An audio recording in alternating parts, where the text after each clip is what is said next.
Tonight on Dr. Phil Primetime. Your child's education may be in serious jeopardy. We had no clue that our son had a teacher that was not certified. There were nearly 400,000 uncertified teachers. You can't come from working in the gap to working in school and expect them to be successful. When you step into that classroom without any training, AP Physics, AP Calculus, the students have a lot more knowledge on that subject. we are on the brink of collapse.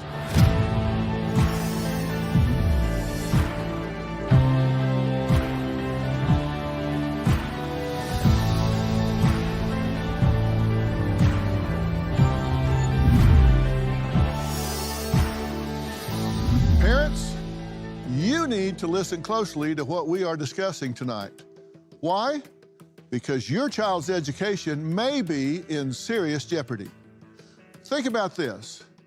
The person who cuts your hair, the plumber who unclogs your toilet, even the nail tech giving you a manicure, all have gone through hands-on training, obtained a license or certification, required to enter the workforce. But when it comes to school teachers, those hired to inspire and educate our children, many states have literally lowered the standards and requirements once needed to enter the classroom. That's right, schools across the country are hiring uncertified teachers. That's right, no certification and no experience needed. In many cases, all that's required is any bachelor's degree and a background check. And it's not just a few of these uncertified educators being hired. Last year, there were nearly, wait for it, 400,000 uncertified teachers employed in districts across the country. The result?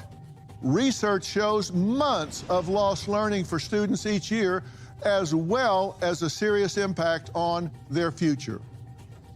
You choose the behavior, you choose the consequences. And let me be clear, the majority of uncertified teachers are well-intended. They want to do a great job, but they're being placed in a very tough position. And many principals and superintendents will argue, what are we supposed to do? Leave the classroom empty during a historic teacher shortage? We're trying our best. But that best has come at a serious cost, and our children have become the collateral damage. Well, joining us is Amber Shields, a former principal and nonprofit education leader who works with Texas school districts to keep pre-K to third grade students academically performing at grade level, which is critically important. We'll talk about that in a minute. Part of Amber's role is visiting school campuses, being in the classroom, and speaking with district leaders about how to better serve students academically. Amber, thank you so much for joining us today. Thank you for having me. Well, Amber, look, I've said this loud and long, and I'm going to say it louder and longer. We are in a right now education crisis. And as an educator yourself, you say hiring uncertified teachers is outrageous. This seems insane to me. How do you feel about it? It is very upsetting as a parent and as an educator as well. And we know that the decision to hire uncertified teachers is often the lesser of two evils that district leadership and as well as administrators have to make. But many uncertified teachers are not equipped to meet the needs of our students, and there are dire consequences as a result of them having uncertified teachers. Now, I'm not trying to throw these people under the bus. It's not their fault. I mean, they're doing the best they can with what they know. But the fact of the matter is, this isn't babysitting. It isn't just an adult being in the room to keep order. Teaching is a science. There's a science to reading. There's a science to really building on one level of knowledge to the next level of knowledge. There's a science to imparting information so these kids understand what's happening. And if you don't have that training, you don't have the training to create a curriculum, build a lesson plan, execute that lesson plan, recognize when someone has a learning problem or whatever. What in the world are these people doing that don't have this training? They're honestly taking it day by day. In some of the classrooms that I've visited where I've been able to see uncertified teachers in action, they are being supported by their peers, but ultimately they are not operating or functioning at the same level as their certified co-teachers. And this is a problem for teachers because those teachers are struggling and many of them are not maintaining their time in the classroom because it's really difficult to be in the classroom without that proper certification and training. Well, do they have any experience other than when they were students? Is there any apprenticeship? Is there any, what? I know that's a broad question because it's probably different from state to state and even district to district, but I mean, can somebody be, maybe have a degree, but selling cars or clothes at the Gap or doing nothing? We see definitely a variety of backgrounds. Many of them, like you said, their experience in schools was their own experience as a student. So it definitely creates gaps in terms of how to implement the curriculum, how to support students who have learning challenges, how to navigate working with families. You can't come from working in the Gap to working in school and expect them to be successful. Well, certainly not. And are they paid the same as a certified teacher? That does vary across states and across different districts because of the teacher shortage. Some of them are being paid at the same rate as their certified counterparts, but it largely varies. Well, how does that work motivation-wise? If somebody's gone through all of this training and gotten, they had to do student teaching, get their degree, go through student teaching, get certified, and then here comes somebody that just shows up and get paid the same or a similar amount of money. How does that work on motivating those teachers? Well, Dr. Phil, I would imagine it's some heated discussions around the coffee pot in the teacher's lounge if they get to comparing salaries. I think that there is definitely some anger that might be shared by those teachers that are certified, and then they're being asked to support their uncertified counterparts. So that definitely is an issue that we see. I can well imagine. Now, let's look at the actual impact, because this isn't just philosophical. There is definitely learning loss. From grade 4 through 8, if you have uncertified teachers in the classroom, in terms of reading, there's 4 months lost from 4 to 8th grade. The math, there's 3 months that are lost. From 5th to 8th grade in science, there's a 5 to 6 month loss. If you look at high school, in English, they're dropping 6.1 months. In math, 3.8 months. High school science, 1.9 months. So there is a definite gap created when you have an uncertified teacher in there. And this is on top of what was already lost during COVID. And we weren't doing great before COVID, but then COVID exacerbated the situation. Now we have uncertified teachers in there, and it's just, we're falling further and further behind. Yes, and can you imagine the experience of a student who has 3 consecutive years of an uncertified teacher and how that learning loss compounds in addition to what you mentioned, the learning loss that was sustained during the pandemic? This is deeply troubling. Some districts are not even notifying families that their child has an uncertified teacher. So even the thought of them having it for consecutive years is very, very much alarming. One of the things that concerns me about this is what you just said. Do parents not know that their student may have an uncertified teacher in the classroom? I don't think that parents that are, well, let me start here. There is policy in certain states that do require districts to notify parents if their child is being taught by an uncertified teacher. However, how widespread this problem is and the data that you shared in the opening, I don't know that all parents have access to that information or are plugged into education in that way where they know that this is a very real possibility. Wow. But they are able to check and find out, right? Yes, most states do have certification search engines where they're able to type in their child's teacher's name and see if they hold a valid certificate in their state. Well, every parent or grandparent that's watching this right now, you need to do that. You need to check and see if you have a certified teacher teaching your children. So no credentials, no experience, no problem. Next, a young woman who says all she needed was a bachelor's degree and a clean record. So you can't be a felon, but that's a pretty low bar. She says it's fair for parents to be concerned about uncertified teachers. We're going to add her to the conversation with Amber and myself right after the break.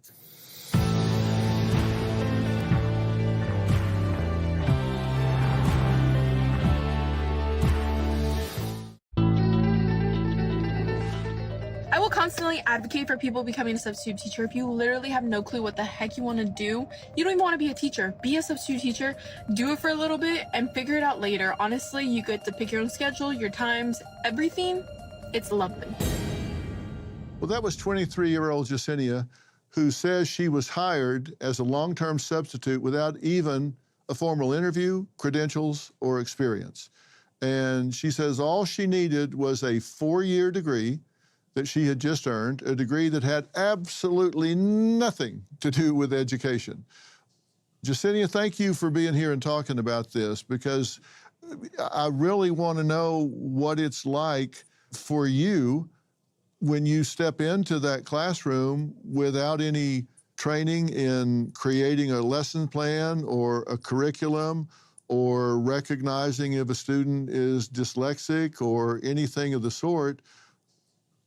This must be a real steep hill for you to climb.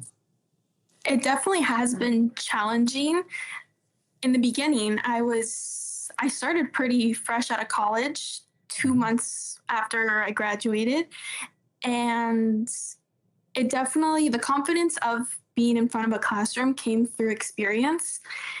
And when I first started, it was extremely challenging because I didn't even know how to log into the computer. And so I do get the keys and the password and the class roster.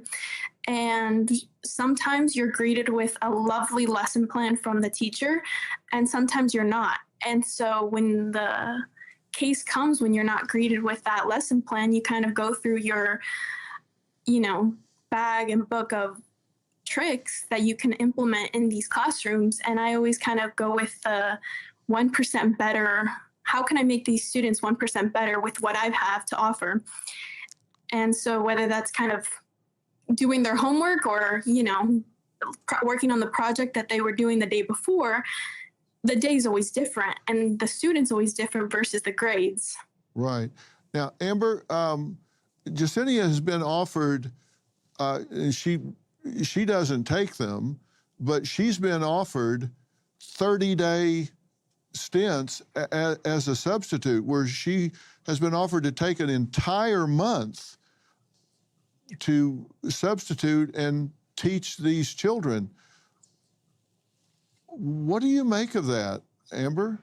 I think it's a tough choice that campus administrators have to make. Do you want a body in the classroom? Do you want the same body in the classroom for 30 days? Do you want it to cycle through being different educators or different substitute teachers during that 30-day period? And so it's a tough decision to make. And as a principal, I had to make that decision myself. And oftentimes I opted to have a consistent person who would be able to build a relationship. And then myself or my administration team would have to work to support that uncertified substitute teacher while they were in the classroom. Well, let's take a look at what classes Jacinia has taught, because, boy, you've been agile.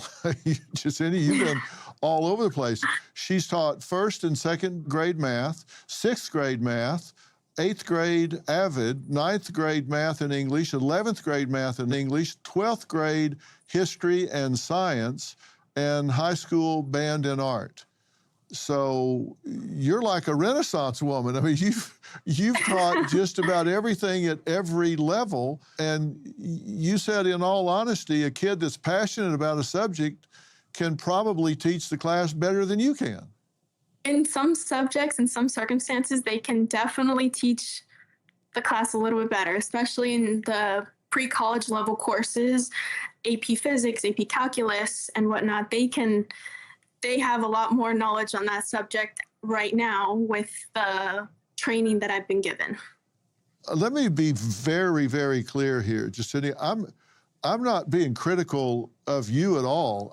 If you weren't there might not be anybody there. So, and that's what you're up against, right, Amber? It's like thank God that she's there, Thank a God she's young, there, bright exactly. young woman who's a willing spirit. What do you do if you don't have Jasenia? If you don't have Jasenia at the elementary level, we begin to split classes. So maybe the average class size in a first or second grade math class is 22 students. That teacher that's absent, we're going to divide those kids up across their other grade level teachers. And so then that increases the class size of those other classes. In a secondary situation where it's middle school or high school, you might have a teacher who's off during that planning period, rotate through that class and teach it as an extra prep. But that's not good for those other teachers and creating a sustainable career for them and making sure that the students are learning.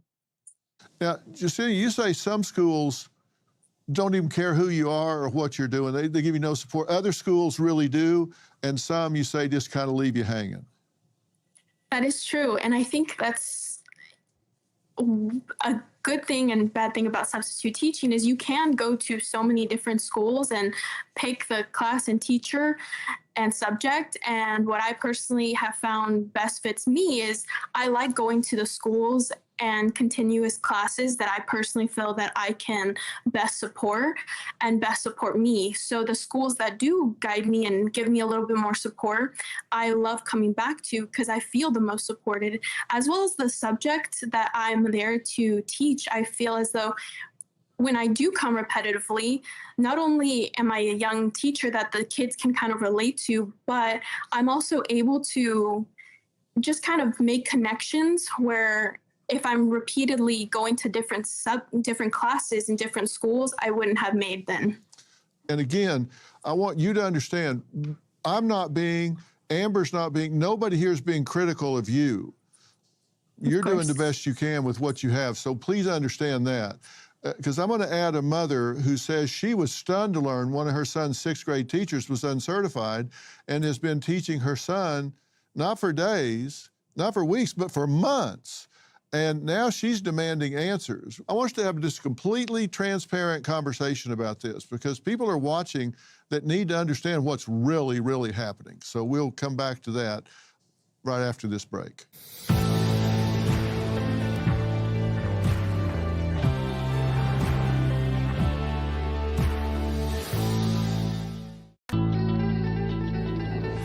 I really do think that teachers are way undervalued. Undervalued? In our society. I really do. I think you're not paid enough. I think Not you're hardly. You couldn't have any profession without first a teacher. Well, teaching, it starts at home first, but then you go to school and your teachers train you, and you spill, the children spend more of their waking hours away from home. So it's like my classroom is my home.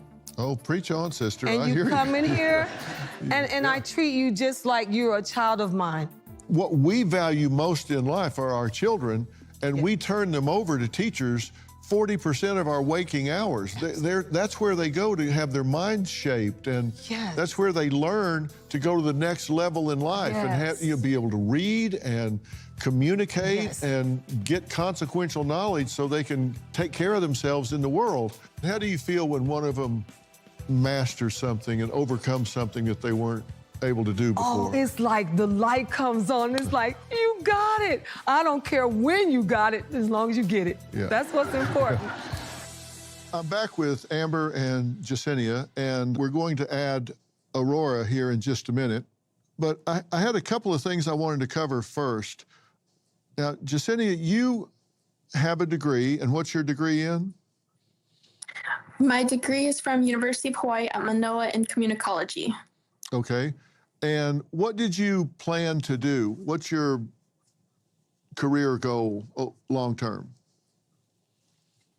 Originally, I wanted to become a school counselor.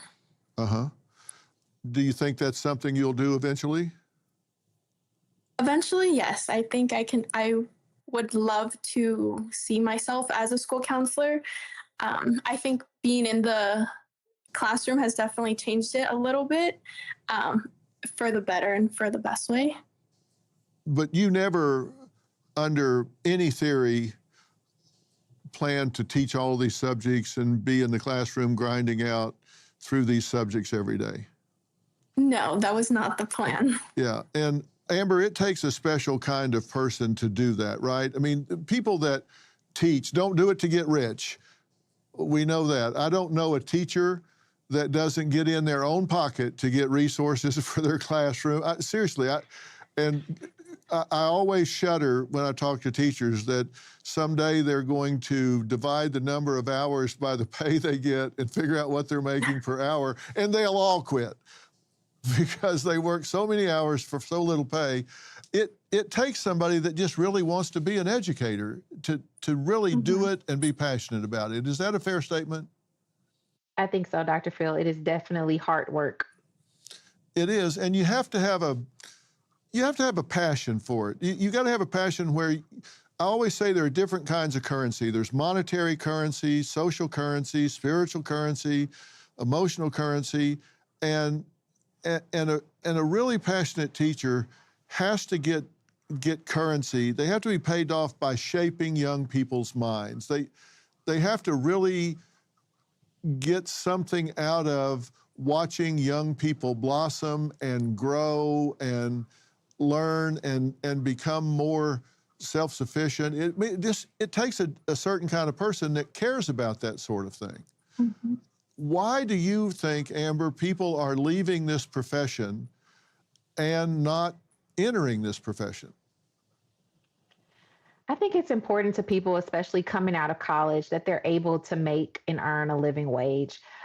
In education, we don't see the same bonus systems and the same incentives that we sometimes see in corporate America, where there are more opportunities to get merit raises year over year. There's opportunity for bonuses. And while some school districts and systems have switched to a pay for performance system, over the time of your career in education, unless you go into administration, in some places you're going to make relatively the same amount of money during the tenure of your career. And for a lot of people wanting to come into education, that's disheartening because they want to be able to be a homeowner. They want to be able to take vacations. They want to be able to do all of those things. And if education isn't allowing them to be able to do that, then it does give people pause when considering it as a profession. Well, I've done some research into that, and Jacinia, you can comment on this as well, but we've been looking at it, and on average, teachers earn about 20% less. It's actually, I think the number's like 19, than similarly skilled and educated professionals that aren't in the educational field. The average teacher earns about $60,000, an employee in the private sector, $71,500. And so that adds up. Across 20 years, it's a $250,000 difference, which is significant. We got to start paying teachers if we expect to attract people to this profession, do we not? Agreed. And Dr. Phil, to your point about dividing it across the hours, a lot of times in the private sector, hey, if I clock out at 5 o'clock and I'm heading home, I'm not opening up my laptop.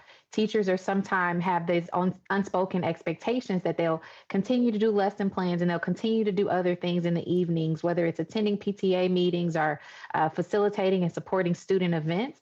And so that not having that structured, clear cutoff time of their day does make it really difficult for some people to find the financial benefit compared to those private sector roles. Well, you said if you're going to make any real money, you've got to get into administration. Between 2000 and 2019, the number of district administrators in the United States public schools has grown 87.6%, and the number of teachers has grown 8.7%.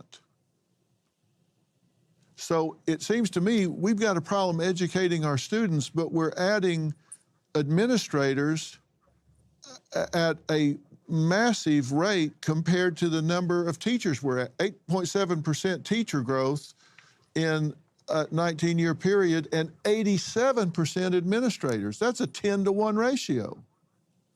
How does that work?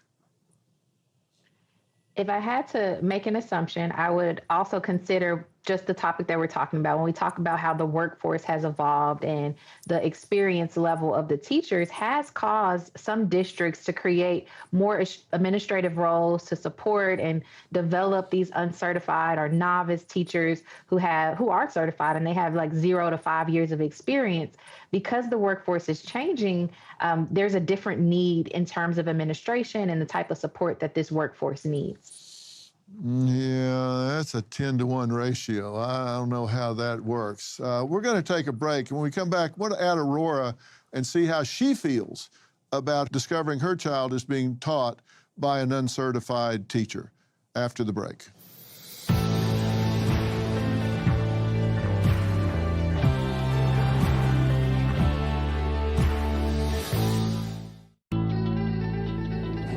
This is something serious. These are our vulnerable, most precious thing in life that we have is our children. These teachers are spending 8 hours a day, 5 days a week with our children, and we don't know who they are. We don't even know they have passed a background check at this point. I don't trust that they even know their middle name. This is outrageous. This is unbelievable. These children, we need to protect them, and we need to get them ready for the next level. One day, these children are going to become attorneys, doctors, chefs, builders, whatever they might be. And we're going to be counting on their education. This is out of line, and it needs to stop. Well, that was Aurora, who says she was shocked when in November she received an email from her son's principal that his 6th grade science teacher is not certified and had been instructing him for months. Aurora says she had no clue that schools were even allowed to hire a teacher that had no certification, and says there's just nothing she can do because her son is required to take the class and the district is not going to fire the teacher. And Aurora, you say you were stunned to learn that uncertified teachers were allowed to be hired. Talk to me about that. What did you think when you got that email?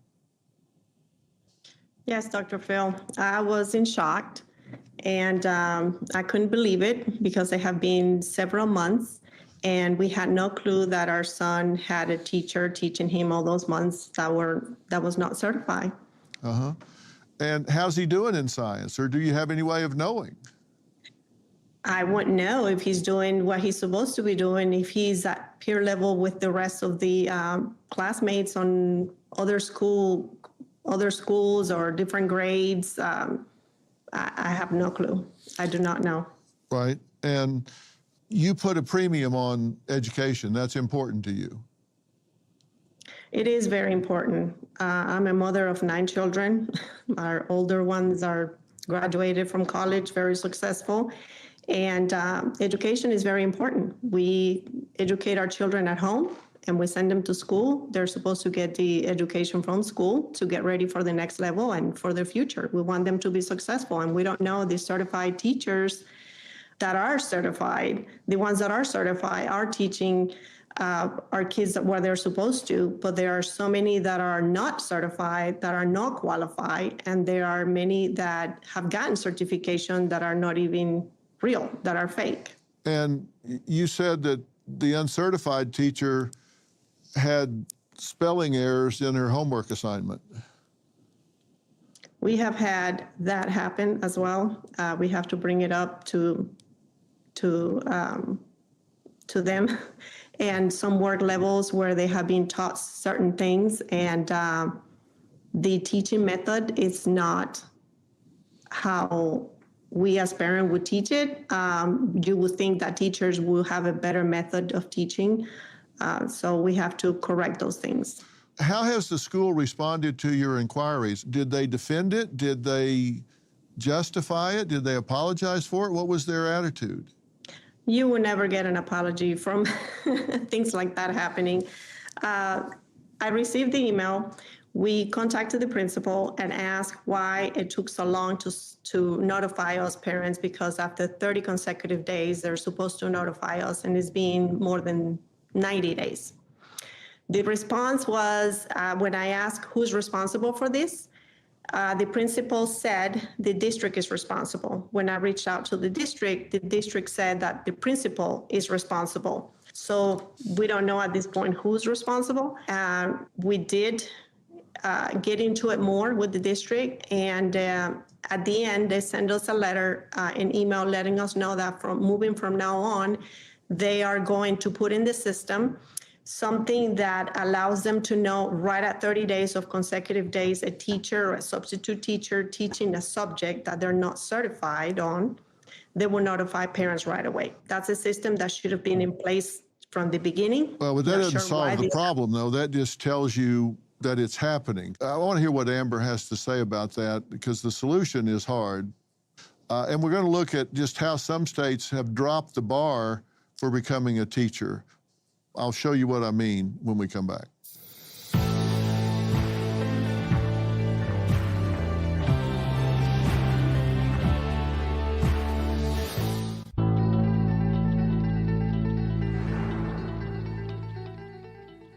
Every day, children enter classrooms across the country looking to their teachers to help educate and guide them during the most critical and formative years of their life. But now the education and future of these children may be in jeopardy due to many states lowering the standards required to become a teacher. Amber, if you got the call from Aurora, what would you tell her?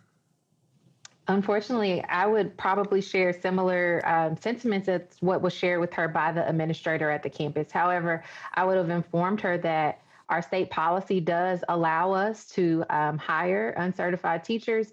While this is not our desired employee, but in order to have a teacher in the classroom, this is the decision we made for this school year. And then, of course, apologizing that she wasn't notified in the proper fashion. But the point is, you're not able to tell her we're going to fix the problem because there just aren't teachers available. There are not. And the state policies have allowed for this to be the situation that we're in because of the teacher shortage. And to address that, the policy has been lifted in so many states or lessened the requirements so that we can get teachers in the classroom, and that includes those who are not certified. Well, Aurora, let me tell you what's happening here as we go across.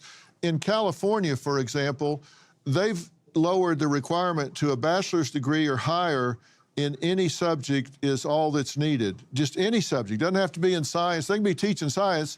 They don't have to have a teaching certificate, just a bachelor's degree. No need to demonstrate competency in reading, writing, or math. They don't have to be competent in it at all. Then in Texas, you can file for a certification exemption. You don't have to demonstrate anything. You can just file for an exemption and you can go into the classroom. Then you come across to Missouri, for example. They've decreased college credit needed. You used to have 60. They've lowered it now to 36. You can have a high school diploma equivalent.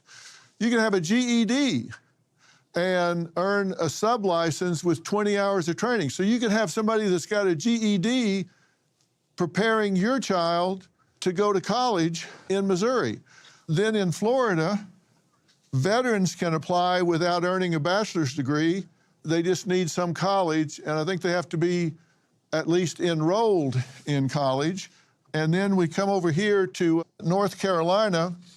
They want to eliminate standard testing requirements altogether, so they're going to lower that standard. Then we come over to New Jersey, not required to pass a test designed to show basic reading, writing, and math skills.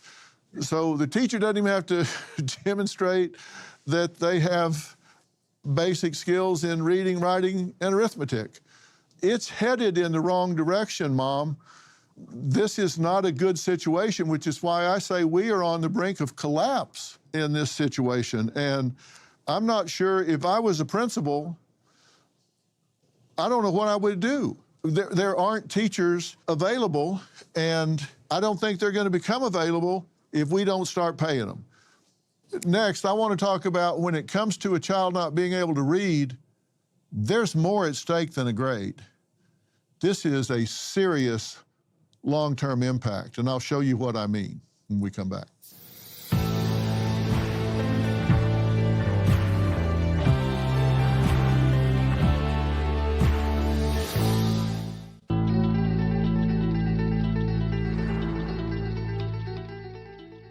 Well, we're back, and I'm saying that this is a right now crisis because learning loss is a big deal. Literacy is a big deal, and we're headed in the wrong direction. I want to talk about the effects of poor literacy because that's the most fundamental thing. I've often said, and I'm not the first person to observe this, but the first, second, and third grade, you learn to read.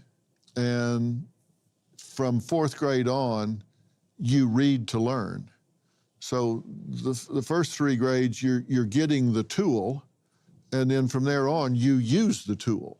And we look at the effects of poor literacy. You start kindergarten below grade level, that's the largest portion of school dropouts. 8,000 drop out each day, partly due to reading difficulties. And you have a less than 2% chance of attending a four-year university if you've got poor literacy. And you're 2 times more likely to be unemployed. You earn 30 to 42% less than literate coworkers, and children are at an increased risk of developing anxiety disorders. Adults are 3 times as likely to have dementia. There's a higher risk of illness. So this has far-reaching implications if we don't have just even the fundamentals of education. And we're not doing well as a country. You know, we say we're number 1, but we're 34th in math internationally. We're 9th in reading. We're 16th in science. Amber, we just have to pay more money. Is that not what we're going to have to do to attract people to this profession? I think that's one solution, Dr. Phil, is definitely compensating teachers fairly. But I think there's also other programs, such as grow your own programs that school districts can consider so that teachers see that they're coming into a supportive environment as a new teacher. We're also seeing teachers exit the profession faster than they have in past generations. And that's as a result of the lack of support that they feel like they'll experience within the profession. So there are other supports that can be provided to ensure that we pay them and they also feel supported and they remain in the profession. Well, I want you to talk about that some more because it is more than money. I've had teachers say they don't feel safe. They don't feel like they can go to work and know that they're going to be protected. And I want to discuss this some more with our final thoughts after the break.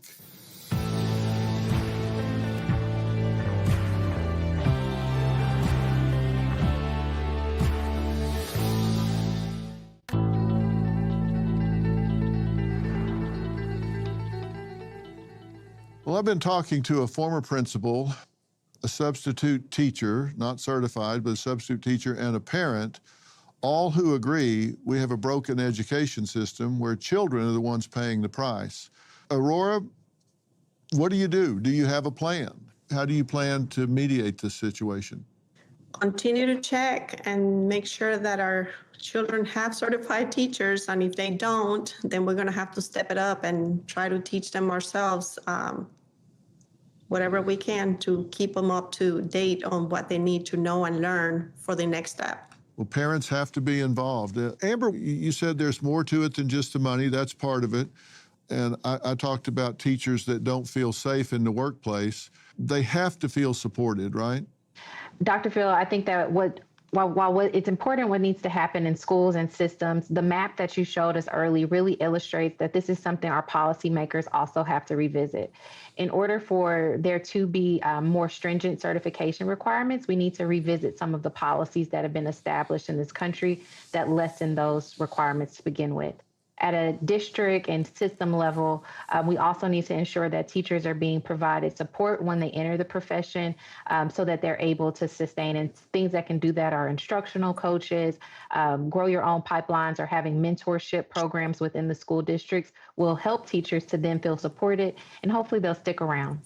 Well, hope so. Jasini, are you going to continue to substitute? I personally think I will. I think being young and with the short-term jobs that I get, I think allowing the students and trying to help them, educate them in college, trying to show what the world has to offer, even if it is telling them how to tell a clock time, I think I will continue to sub, because I think being someone who in my own heart feels that I make a difference, I think I will continue subbing my short-term substitute teaching jobs and continue to make that 1% difference in the school system and in the students that I teach. All right, fair enough. We reached out to Aurora Sun School District for a statement. As of tonight's taping, we have not received a response. We'll have even more information about tonight's show on drphil.com, and you're going to hear me talking about this a lot. Thank the three of you for letting us hear your thoughts and views on this. I think it's going to resonate a lot with people that are in this situation. After the conclusion of tonight's taping, we received the following statement from the Texas Education Agency. A classroom teacher is the single most important in-school factor impacting student success, and recent data from our annual report shows that more than half of new hires are uncertified. Supporting aspiring teachers and giving them access to high-quality preparation and coaching so that they can succeed is critical to addressing the staffing challenges facing our school systems. Last month, Governor Abbott made raising teacher pay an emergency item to ensure Texas continues to attract, retain, and support dedicated educators across Texas. In his State of the State address, the governor also called to give teachers the authority to remove disruptive students from their classrooms. Additionally, Texas continues to support school systems through the work of the governor's Teacher Vacancy Task Force and continued investments in Grow Your Own teacher residency programs and the Texas Strategic Staffing Initiative. TEA looks forward to continued legislative support and collaborating with school systems to address these challenges. We'll see you next time. Good night.